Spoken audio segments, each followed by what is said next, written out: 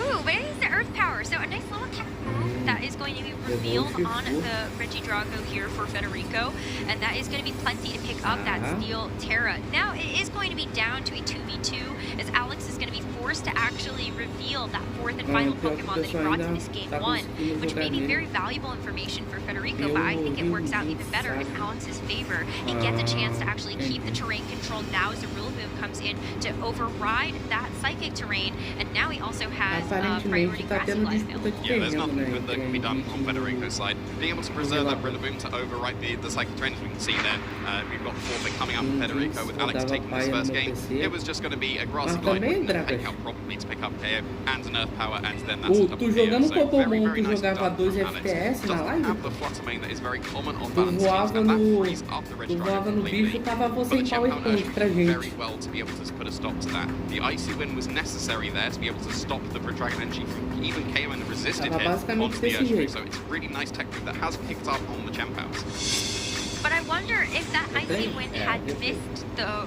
Regidrago, what does that look like, right? Because we actually did see the miss at the very beginning on the DD exactly. And so I can't help but wonder if that had been flipped, what does this game actually look like for Federico? You still get redirection available for DD, and you've got the full HP Regidrago. We saw it was Landorus and it was Rillaboom waiting in the back. The Rillaboom would have had to have come in to be able to get fake out pressure into the Regidrago as you then KO the DD. But we've also seen that Oakham was waiting back Federico. If you're in a position where you Regidrago safely by just keeping on going for follow me Dragon Energy, that can sweep through this balance team because there is no flutter main. But it was dealt with quickly enough on that first turn, so maybe the Regidrago needs to be preserved for Federico. It has the potential to sweep. Yeah, the natural speed is so good. There is the Terra Fairy available on the Raging Bolt as well, but that wasn't brought to this game. So given that wasn't brought, there's no resistance outside of that Terra Steel, and we saw what resistance meant. It still took 75% from the Dragon Energy. So yeah, Federico, I think, needs to just protect that Regidrago slightly better than he did in that first game. The theme this weekend is just going to be a lot of damage from, I think, a lot of these Pokemon. But you're right, I wonder maybe then, do you think instead about bringing out something that's going to be a little bit faster? Like maybe you actually put the speeds in your favor. Maybe you lead Tornadus, actually set Tailwind, and then you don't have to worry as much about the Icy Wind speed drops as they come through. Yeah, it would definitely be able to mitigate that, especially because, well, as we see, Tornadus has joined the field for Federico and is potentially preserving that Regidrago waiting in the back because it is Urshifu and Tornadus, a very classic pairing coming out from Federico, and I think that counters this Chien-Pao Urshifu a lot better, as we have seen Alex go for that once again. Usually, you've trained, especially Mystic Water Urshifus, to be able to one-move KO, one-move KO, that's what I'm going with, be able to knock out the Chien-Pao, because you're able to do that with the Mystic Water. That slight extra boost allows you to be able to, so then you'd be able to KO this Chien-Pao with just a Tailwind and Surging Strikes. And then the Urshifu, yes, can respond with something on Alex's side of the field, and maybe it's be able to pick up a KO on the Tornadus, given it's got Mystic Water as well, and it's Focus Sash on the Tornadus, and they usually only train to survive just a regular old Surging Strikes, but actually, no, there's no Tailwind coming out at all. Federico switching out the Tornadus. Okay, it's going to be the Indeedee that actually takes its place. So maybe he just wants to say that Tornadus for a little bit later on in the game. But with the Indeedee, it is going to set the Psychic terrain, so you can't actually shut off some of his priority attacks. It's not going to be what Alex has selected for this Chien-Pao, though, as he lands Icy Wind on both targets this time to be able to get that speed drop. But now the Rocky Helmet is going to help deal significant amounts of recoil to this Urshifu. And while this may end up being a knockout into the Indeedee, I mean, take a look at just how unhealthy this Urshifu is going to be at the end of this. Yeah, it always takes basically half damage when it hits all three into a Rocky Helmet Pokemon. And the Urshifu on Federico's side is still able to move here and respond with some massive damage. The Urshifu's definitely in range of a close combat if he goes for that. And he can go for the Surging Strikes, as we see, into the Chien-Pao. And is usually, you can train it to KO a Chien-Pao, but that's taking way less damage than it should be. That is very interesting. That's a comfortable survival. That's really interesting. Yeah, and I wonder how much investment Alex has actually put into the defensive capabilities of this Chien-Pao, but it's certainly going to help out in this scenario. I think being able to still have this Sword of Ruin active, if you're able to get this Urshifu to move, is great, but Federico got that free switch into the Tornadus, so he has priority Tailwind available. Yeah, I think it depends on both the training offensively with the Urshifu. You need a lot. You need almost max attack investment to be able to get that one-hit knockout on regular old Chien-Paos, but there is nothing stopping you investing in your defenses while you still have a Focus Sash. We see it on Tornadus. It runs a tiny bit of HP to survive things like Surging Strikes and Tactical Cutter. Being able to survive a Surging Strikes that would normally KO, like, I think that Chien-Pao was probably being able to do that given how comfortably it was able to survive that. And now Sword of Ruin still available for Alex on his side of the field. You can go for another Icy Wind if you did want to. And yes, that Tailwind is going to be able to mitigate that somewhat, but you've already taken one Icy Wind. So it is going to actually allow this Urshifu on Federico's side to outspeed, since it did get an additional kind of stage increase thanks to that Tailwind. And the close combat is going to finish off Alex's Urshifu. A huge threat to Federico's game plan in game 1 has now been avoided in this game 2. And whoa. It's a two-shot, wow. Yeah, I mean, that is a lot of damage. Yeah, I was going to say that had to be a crit, right? Yeah. I was probably too impressed by Chien-Pao's special attack prowess there. Yeah, that critical hit, being able to put that in range of another one if he does get that critical hit once again. But you've got the speed drop on the Urshifu twice now, so the Chien-Pao is going to be able to outspeed that Urshifu very, very comfortably. And we can see we've got the Raging Bolt and the Rillaboom waiting in the back for Alex. You can either go for the Rillaboom for fake-out pressure, and then you know you outspeed the opposing Urshifu, or you can go for that Raging Bolt that is so very comfortable against Urshifu and Tornadus, and that is what Alex has gone for here. Raging Bolt going to be able to get that boost to special attack like Alex was innovating all those 2 years ago. But then I wondered, did Federico actually bring the Regidrago in the back? Because Alex did make this adjustment to the Raging Bolt for the second game, but we have not seen that fourth and final Pokemon for Federico be revealed yet. I mean, you would assume it's going to be either Iron Crown to make use of what would have been the Psychic Terrain on the Indeedee, or the Regidrago to be able to put on the massive damage that it does have the capability to. But this is a very, very good position now for Alex, given that the Indeedee has been KO'd, and there is Rillaboom waiting in the back to be able to overwrite that. So now, what offensive pressure do you have into this Raging Bolt? I guess it's got to be close combat coming out from Urshifu, but then that's going to be incredibly dangerous with something like a Rillaboom switching to overwrite, and that might be why Federico is playing it safe, and it is the Regidrago that was bought in the back that is replacing the Urshifu. Wow, that is very risky business when you see that Raging Bolt on the other side, because either it could get a super effective hit into you, or you are going to give it a free Calm Mind boost. In fact, Federico is actually going to put 2 Dragon types on the field right now, with the Regidrago and that Dragon Zero.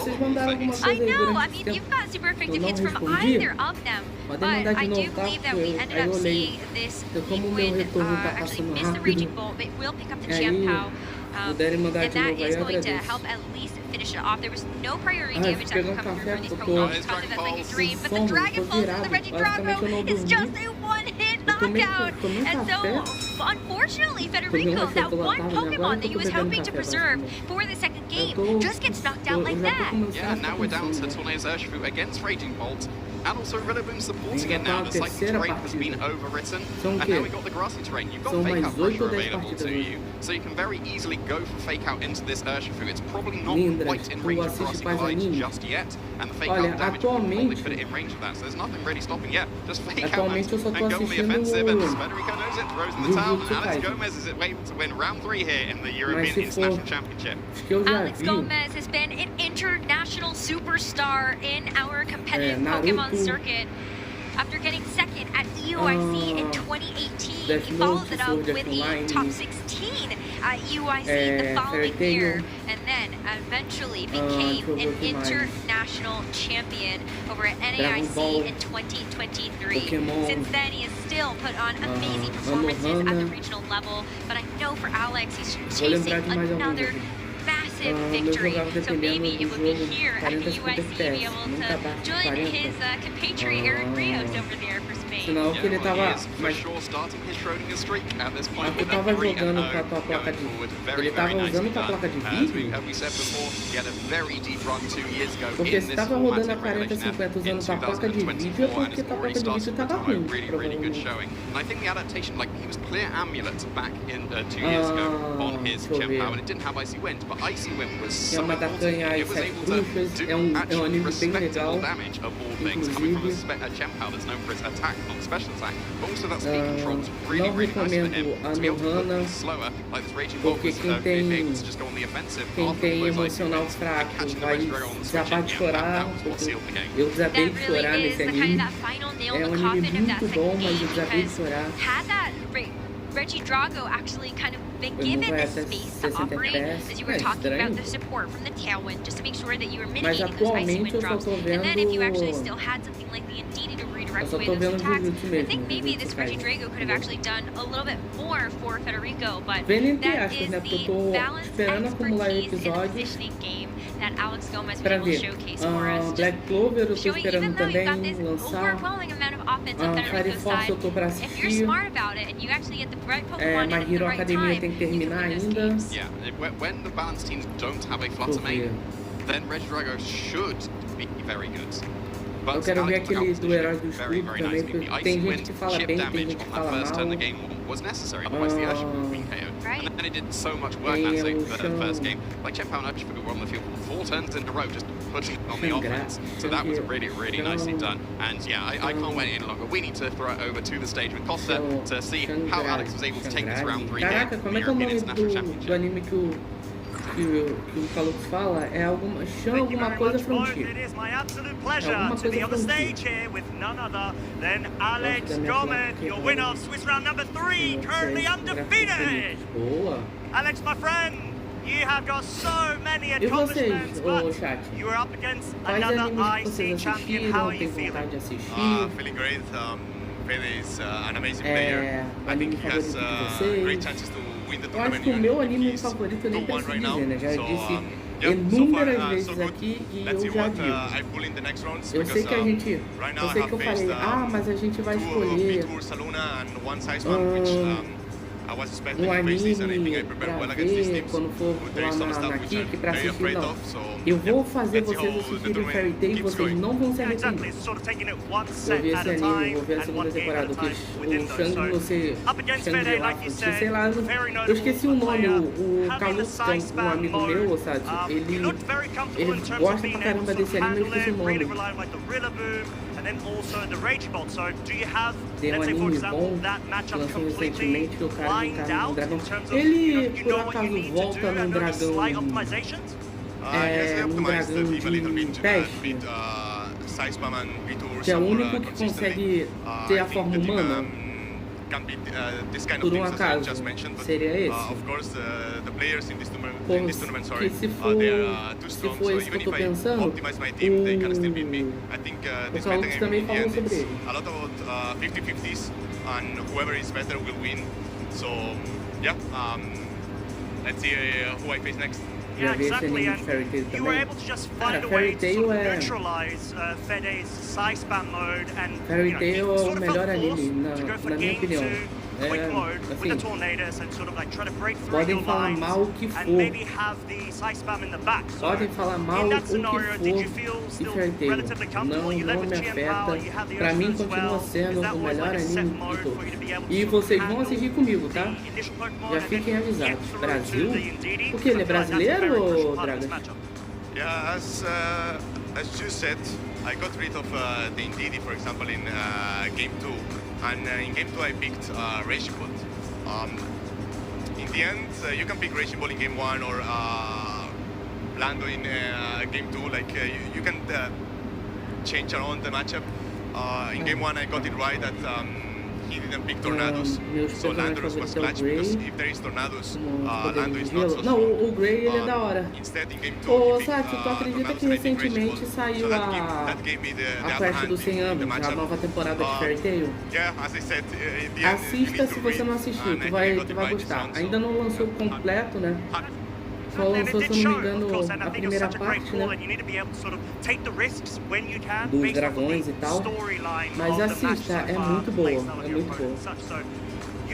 Tem um negócio bem legal lá. Eu também gosto pra caramba do Grey. Inclusive, o Grey não é o meu personagem favorito, mas é um dos personagens que eu acho da hora, entendeu?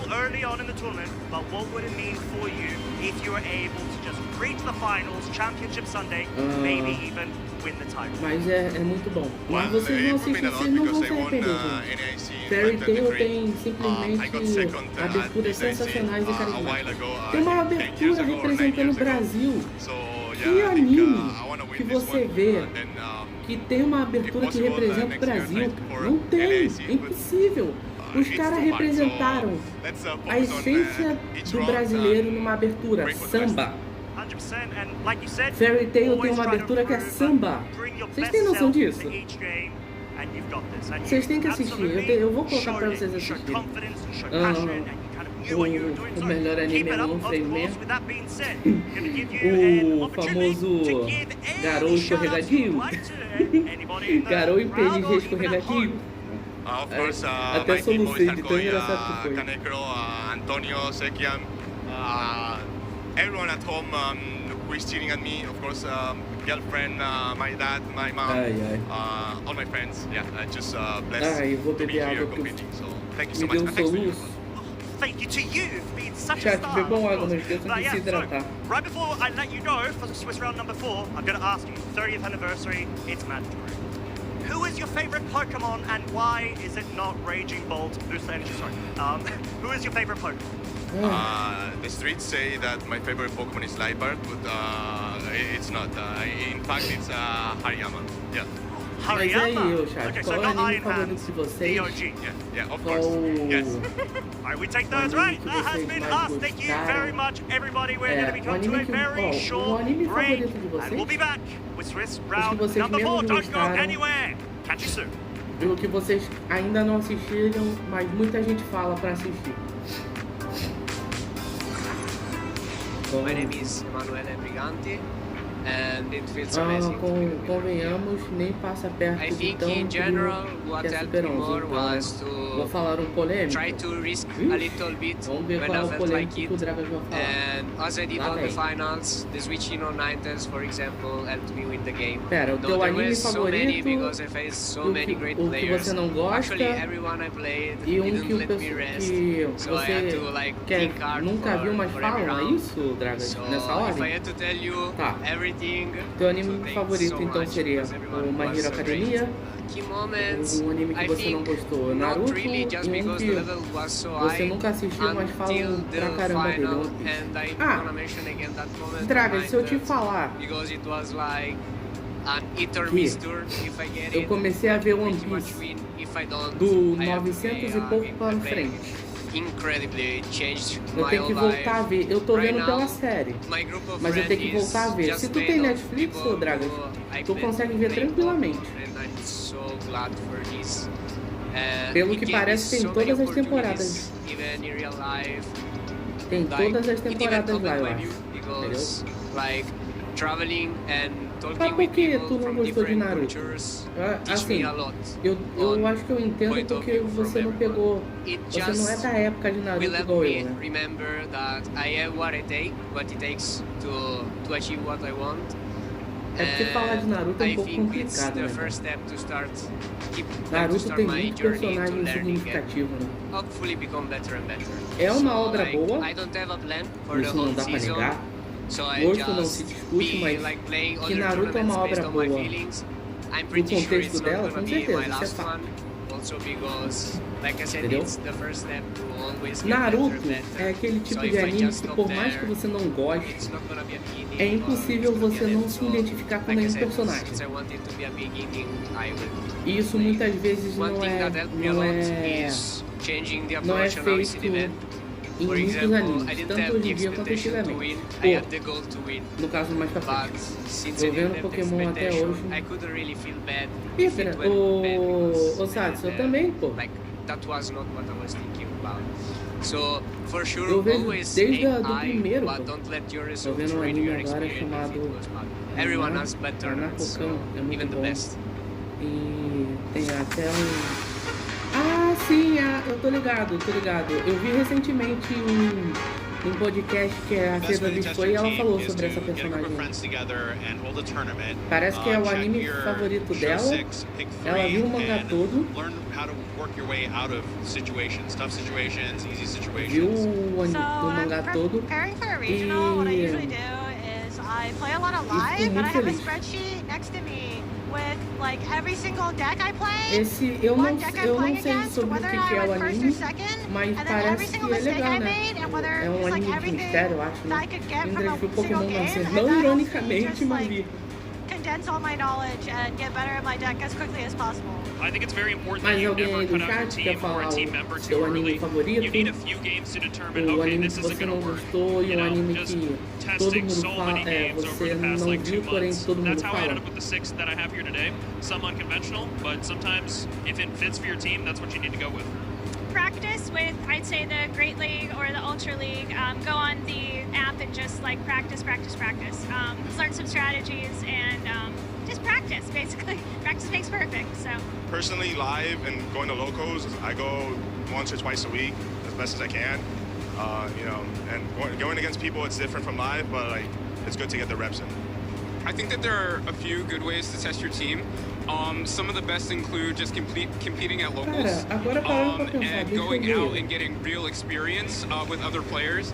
Because sometimes what looks good on paper doesn't always do well in practice, so that's always good. But also working with friends and other people who are interested in the same Pokemon and archetypes that you are. Because a lot of times we all see the game differently, and you never know what you can learn from those people, even though they want to use the same things as you. O pessoal me chama de Jurássico, que eu vi, fui eu que filmei os dinossauros sendo alvejados pelos meteoros, entendeu? Basicamente.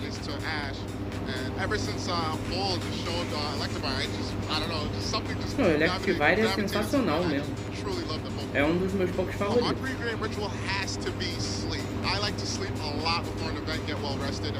Playing Pokemon for like 8 to 9 hours is almost like a day job. So making sure that you're rested is the best way to, I think, to approach a tournament. If I have to pick the best player, it would have to be Wolf Glick. I'm not saying it because it's a friend, but it's just, to me, he's been playing for so long, the longevity of just being good. Exatamente. It's just amazing. What keeps me fueled to want to get better, just seeing him do well. Cara, he's a good friend of mine, and I think that no matter what, he's always going to be. Meu anime favorito?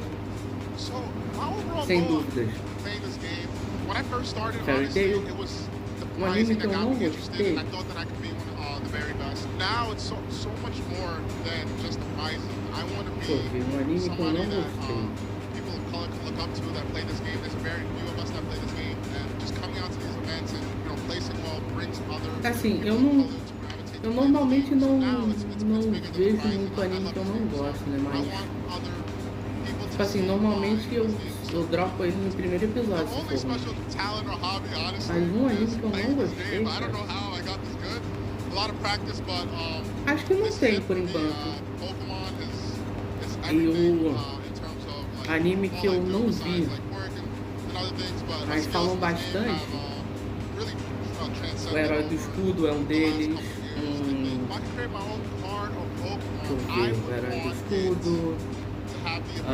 Fire Force é outro também. Entendeu? Acho que é isso, basicamente.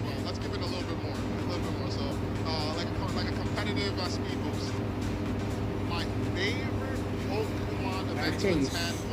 US Nationals 2016. That was my breakout tournament. Never been on stream before. My heart was racing. I was playing a regional champion, Patrick Smith, and I still can recall it to this day. I thought that I would. Vocês têm noção de que esses Pokémon tudo voltar, gente? I ended up winning in a very close set. Vocês têm noção de que Primal, Kyogre e Groundon e as Megas vão voltar? Tinha que ser um anime que todos falam, mas você se recusa, você acha ruim? Eu começo, Shingeki no Kyojin. Cara, Attack on Titan é bom. Eu nunca vi, mas dizem que ele é bom. O problema do Attack on Titan é o final. Quer ver um exemplo disso?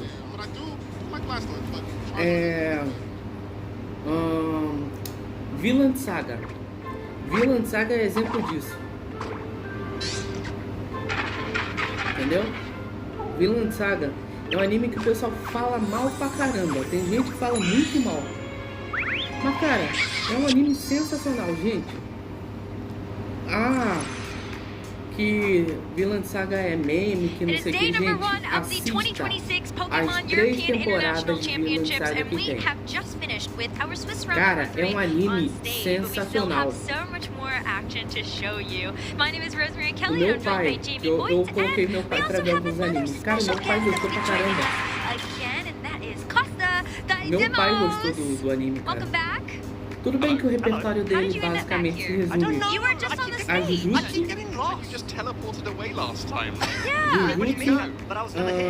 Fairy Tail, Death Note, sim, meu pai viu Death Note, pra vocês terem noção, meu pai viu Death Note e Vinland Saga, cara, e eu tô querendo colocar pra ele ver... Tô querendo colocar ele pra ver Naruto, entendeu? Ele começou a ver Naruto, ele parou ali na saga ali